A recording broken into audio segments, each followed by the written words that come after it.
ரசூலுல்லாஹி ஸல்லல்லாஹு அலைஹி வஸல்லம் அவர்கள் சொன்னார்கள், ஒரு கெட்டடியானுடைய மரணம் கபனிடப்பட்டு மனிதர்கள் எல்லாம் சேர்ந்து தூக்கிச் செல்லும் போது ரசூலுல்லாஹி ஸல்லல்லாஹு அலைஹி வஸல்லம் அவர்கள் சொன்னார்கள், அந்த மரணத்தினுடைய கதறல் சப்தத்தை நபிகள் நாயகம் ஸல்லல்லாஹு அலைஹி வஸல்லம் அவர்கள் சொன்னார்கள், என்னை எங்கே கொண்டு போய் அடக்குகிறீர்கள், தாமதப்படுத்துங்கள், என்னை கொண்டு போய் அடக்காதீர்கள் என்று தீய மரணம் கதறுகிற சப்தம் மனித ஜின் இனத்தை தவிர எல்லா உயிர் ஜீவராசிகளும் கேட்கும் என்று ரசூலுல்லாஹி ஸல்லல்லாஹு அலைஹி வஸல்லம் அவர்கள் சொன்னார்களே. இந்த மரணத்திற்காக வேண்டியா உலகத்தில் வாழ்கிறோம் சகோதரர்களே? அல்லாஹுவை மறந்தால், வணக்க வழிபாட்டை ரப்புல் ஆலமீனுக்கு நீங்கள் செலுத்தாமல் வாழ்ந்தால் இப்படிப்பட்ட மரணத்தை நீங்கள் சந்திக்க நேரிடும்.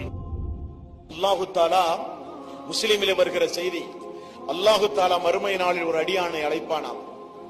அடைத்து விட்டு அவனிடத்திலே சொல்லுவானாம், உனக்கு நான் மனைவியை தந்தேனா என்று கேட்பான். ஆமாம் யா அல்லாஹ்.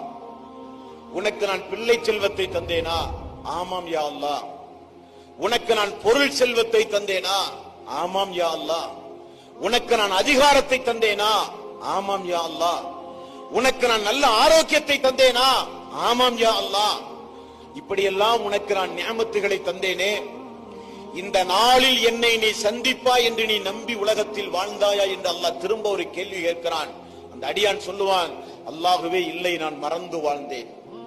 அல்லாஹ் திரும்ப சொல்லுவானாம், எப்படி இந்த நாளையும் என்னையும் நீ மறந்து வாழ்ந்தாயோ அதே போல உன்னை நானும் மறந்து விட்டேன் என்று அல்லாஹ் சொல்லுவானாம்.